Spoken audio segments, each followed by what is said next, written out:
Hi, this is Sarah Klopacki-Cords here with Casino Enterprise Management. We're at CasinoFest 8 in the Expo Hall, and right now we're talking with Bill Zender of Bill Zender and Associates. How is it going today? It's going really good so far. It's a nice show, and Peter puts on a good show as always. Yeah, well, we think so too. So you wanted to share with people, maybe they're not familiar, or give them a little reminder what it is that you do. Yeah, I'm actually an independent consultant, and my job is basically to educate the live gaming people.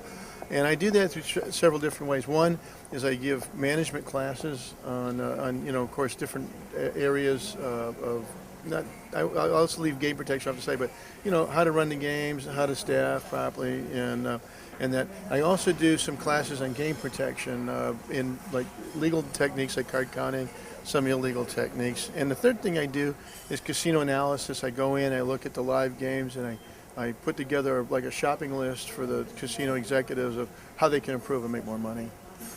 Now, you've been talking with a lot of people here, speaking in sessions, and when we walked up, you were kind of doing a demonstration for people. So I'm wondering, what do you show and what do you explain when you're doing these demonstrations? Well, the guys that was just in here was asking me about some cheating moves, and I showed him various ones, but one of the things he was really kind of interested in was that he heard about dealing seconds, and what really is dealing seconds. And so I picked the deck up and I was showing him how it's done. And if you'd want, I can do. Yeah, let's take a look, and then you'll have to explain to everyone what it is. Well, here's a great card, Ace of Spades. When we say deal seconds, it means you're not dealing the top card, because if I was dealing the top card, the Ace of Spades would come off. But if I don't want to deal the top card, I want to keep the Ace of Spades for some other reason, then I go what we call a strike second, and I deal the next card down, which is the Ace of Clubs. And I go again, and I deal another one, and then again, and I deal another card. And what do I have still on top is the Ace of Spades. And the reason the Ace of Spades is still on top is because I'm not touching it. I'm actually touching the next card down. Let me show you. I bring this back. I'm dealing out the next card. If I want to give hits, I'm actually doing it like this. When you have a back card like this where they blend in, I give a hit. It looks pretty good. It looks like I'm taking the top card, and of course when I'm dealing, it looks like I'm taking the top card as well. It really does. Yeah, it's okay. Well, this can't be what you want to be happening. And is it hard to catch? And what does it mean when this is being done? This is kind of it's an older type of move, because for most part, the cards aren't in the dealer's hand anymore. We're taking the cards out of the dealer's hand and we put it in the shoe, and for obvious reasons. What the thing was is back in the old days, a lot of people think that dealing seconds is the way that the casinos would cheat the players. I'm not going to say they didn't, but back in the 50s and 60s, casinos did cheat some of the high-limit players. They wouldn't do it this way. All right? Now let me set up a scenario. I'll show you how they would play this. That's a good card there. And let me mix these up a little bit. What we have here is the dealer has an up card that's exposed. He has the whole card, which is the mystery card.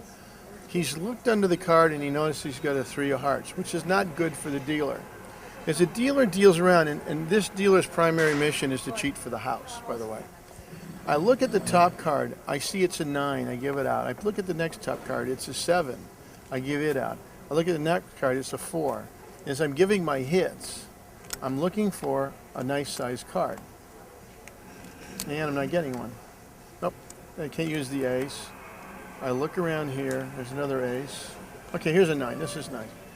Well, if I turn the card over, supposedly I'm going to have a 3, and if I do hit it with the top card, what's going to happen? I'm going to bust out. So what they did was they switched what we call switching the whole card. And now I have a 19. No longer have the 3 because the 3 is now on the top card of the deck. If I have a situation where, like, let's say that I had a 17 as a dealer, and I look around, I see I've got the 7 in the hole, I got 17, and everybody's got 19, a 20, you guys hits a 21, I'm dead because I can't hit a 17. But I can hit a 14. So I switch the whole card for the 4 and hit it with the 7. It's now on the top of the deck. And that's the way they used to do it. A lot of people think, well, all these casinos, they used to cheat all the players, but they didn't. Thank you. I'm drying flies. But anyway, they used to think that they what they would do is they would cheat all the players, and that's not true. They only cheat players that were on an extended winning streak. And usually the guys they use, which you call mechanics, shared responsibilities for several different casinos, not just one. It's really amazing. Professional card counter, I know, is one of your titles, but this is amazing what you show and what you do. So for people who want to learn more about all this and from you, what are some of the ways that they can be doing that? Well, one of the ways is that they can wait until I have like a game protection seminar. And to tell you the truth, I have them like maybe 3-4 times a year and open to the public. Well, I say public, open up to the industry, not to the general public. But anybody from any casino who's in a position, executive position, can come, like floor supervisor and up. And I don't really do this. I don't do this. We go in more of what's really out there. That's kind of fun because it's not done anymore. But we hit things that are really out there that cost casinos money today. Then I also have where the casinos hire me and I come in and do a game protection seminar, like a 2-day, 3-day seminar for their staff, their whole people. Well, yeah, it'd be interesting. I'm sure people interested in learning more from you about what's being done now, but it's amazing to see what was being done in the past. So, well, this is more entertaining, and a lot of people want that. And it used to be when I first switched over from doing close-up stuff on a table to doing the PowerPoint and doing the videos, which is much more effective. Well, anyway, they felt that they were getting gypped. So I used to do this for a little while, but now I don't anymore. Thank you so much for doing this with us. Really appreciate it, and nice to meet you and learn from you.